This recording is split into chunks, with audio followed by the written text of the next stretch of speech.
limitado, muy limitado, mis vacaciones de 31 días repartidos a lo largo del año, y ahora pues puedo dar más conferencias porque estoy haciendo el doctorado y no tiene las obligaciones que tiene una parroquia, como es lógico totalmente. Y bueno, pues estoy en Roma y me dedico al ora et labora, solo que mi labora en este momento de mi vida es hacer la tesis doctoral, el estudio. Para mí es una verdadera maravilla levantarme, hacer mis oraciones, desayunar con sacerdotes de todas partes del mundo, desde Galilea hasta Corea, pasando por todas partes de África, etc. Y después dedicarme, después del desayuno, pues a estudiar, investigar, trabajar los temas teológicos. Y después de la comida, pues darme un pequeño paseo. ¿No toma usted siesta? No, siempre después de la comida hago 1 hora de descanso. Me gusta mucho pasear y siempre he paseado en lugares más feos o más bonitos, pero ahora es que salgo del colegio donde yo vivo y estoy en pleno centro de Roma, con lo cual salgo a pasear y veo el Panteón, veo ruinas romanas. Después de la cena digo, voy a dar un paseo al Vaticano y veo el Vaticano. Nunca me ha pasado eso. Antes como mucho paseaba y veía una fuente o una estatua, pero ahora puedo ir hasta el Vaticano, puedo ir a las grandes basílicas. Es la ventaja de vivir en el centro de Roma. Exacto. Y una ciudad pensada para pasear, como era la antigua Roma. Y esto es una gran verdad. Afortunadamente estas ciudades, como es Madrid y otras muchas ciudades, se puede caminar allá. Esta es la desgracia que tenemos aquí en los Estados Unidos de Norteamérica, que las mayorías de nuestras ciudades no están diseñadas para caminar. Entonces uno tiene que andar en el automóvil y por eso es que hay tantos gordos por acá. Allá usted y yo hablábamos porque la gente come bien, porque comen bien los italianos, la pasta, y en España, y sin embargo, más o menos están en línea, y es la situación esta, que el caminar es vida. Así que qué bueno que usted paseando, orando, estoy seguro que usted va orando cuando va paseando también. Muy bien. Padre, ya que toca usted, y la tesis que está usted elaborando, ¿cuál es el tema de su tesis? Que es muy interesante esto. Pues el tema es el tema del exorcismo, concretamente los problemas teológicos, eclesiológicos también, que se suscitan en la práctica del exorcismo. Ya que usted tocó el tema y quiero aprovechar hasta el máximo su tiempo, me interesa mucho su vida personal también, ya nos contó usted poco de su testimonio. Por cierto, un comentario rápido del padre José Antonio. ¿Saben dónde nació este santo hombre de Dios?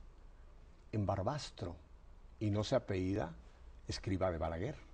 Él es Fortea, pero nació en ese pueblecito donde también vino al mundo hace muchos años este gran santo que tenemos hoy día en la Iglesia Católica, San José María Escrivá de Balaguer, allá en Navarra. Así que el padre Fortea pues viene también de esa misma zona del norte de España para que se ubiquen Navarra, bella Navarra. Huesca. Huesca. En realidad Huesca, es Huesca, muy bien. Sí. Gracias por la Navarra corrección. son los vecinos. Los vecinos, Huesca, Huesca. Así que eso solamente es como un dato anecdótico porque realmente es interesante, ¿verdad? Que nació en ese mismo punto tan querido para muchos de nosotros, que es ni más ni menos que Barbastro. Pero padre, volviendo entonces, ya que hemos tocado el punto de la tesis, hemos abierto la posibilidad de que las personas nos hagan algunas preguntas sobre este tema. El tema, vamos a llamarlo espiritual por un sentido. ¿Por qué hoy día hay mucha gente, padre José Antonio, que no cree en la parte, digamos, ya espiritual? Hay mucha gente que cree que, por ejemplo, cuando hablamos de ángeles, en el buen sentido, cuando hablamos de demonios, cuando hablamos de infierno, incluso cuando hablamos de cielo, hay mucha gente que cree que todo esto es meramente figuras literarias y que no son realidades. Una de las primeras preguntas que me han hecho, ¿existe el demonio? Y no le vamos a dar honra, pero hay que decir más. ¿Existe el demonio, padre José Antonio? Bueno, en los años 70 y 80 se extendió mucho entre el clero una forma de leer la Sagrada Escritura racionalista. Todo eran símbolos. Los milagros de Jesús eran símbolos. Algunos incluso llegaron a reducir la resurrección a un símbolo. Si hicieron esto con los milagros de Jesús, mucho más con el tema del demonio, las posesiones, los exorcismos. Pero esta forma de leer la Sagrada Escritura es nueva. Es decir, la tradición constante a lo largo de 20 siglos ha sido la que hemos recibido nosotros en el catecismo, en los escritos de los santos padres. Todos estos seguidores de Jesús siempre creyeron lo que dice la Biblia, que el demonio es un ser personal, que Jesús entregó un poder a los apóstoles para exorcizar a aquellas personas a las que les hubiera entrado el demonio dentro y poseyera su cuerpo. Un texto, por ejemplo, que me puede servir para que usted confirme esto que está diciendo, esto ya es la doctrina paulina en la carta a los Efesios, cuando dice allá en el capítulo 6, estoy tocando la Biblia católica, sí, porque hay hermanos que piensan que los católicos no tenemos Biblia o que no conocemos la Biblia. Esto está en la Biblia, capítulo 6 de la carta a los Efesios. Oigan lo que dice.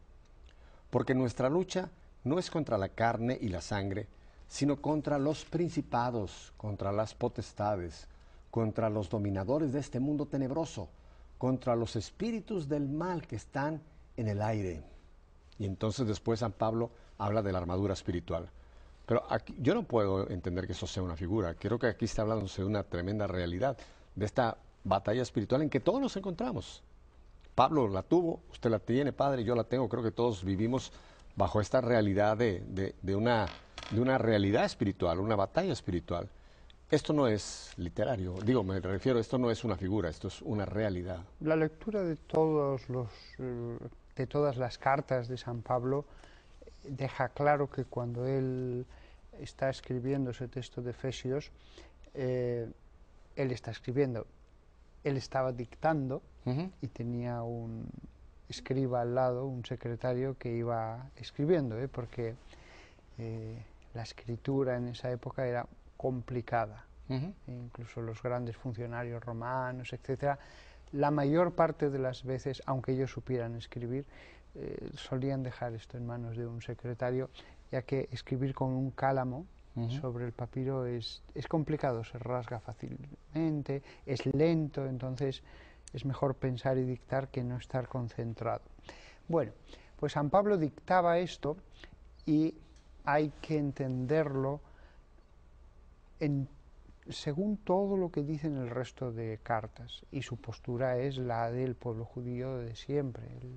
El demonio es un ser personal. Entonces, él dice una cosa interesante en este versículo. Este tipo de potestades tenebrosas están en el aire. Mucha gente piensa que están en objetos, pero en realidad están en el aire, lo dice la carta a los Efesios. Y creo que este dato es muy importante para perder miedo a los objetos. El miedo también a que haya lugares que nos van a influir mal, que se me va a pegar algo, que se me va a contagiar algo. La doctrina de la Sagrada Escritura es que están en el aire. Y esto es muy importante porque significa que ellos se mueven libremente y que por lo tanto no tengo que tener tanto miedo. Cuando un demonio quiere acercárseme a atentarme, se va a acercar y me va a tentar, esté donde esté. No están en los objetos. ¿Como cuál usted podría poner como un ejemplo, que hay creencia que está en tal objeto? Hay mucha gente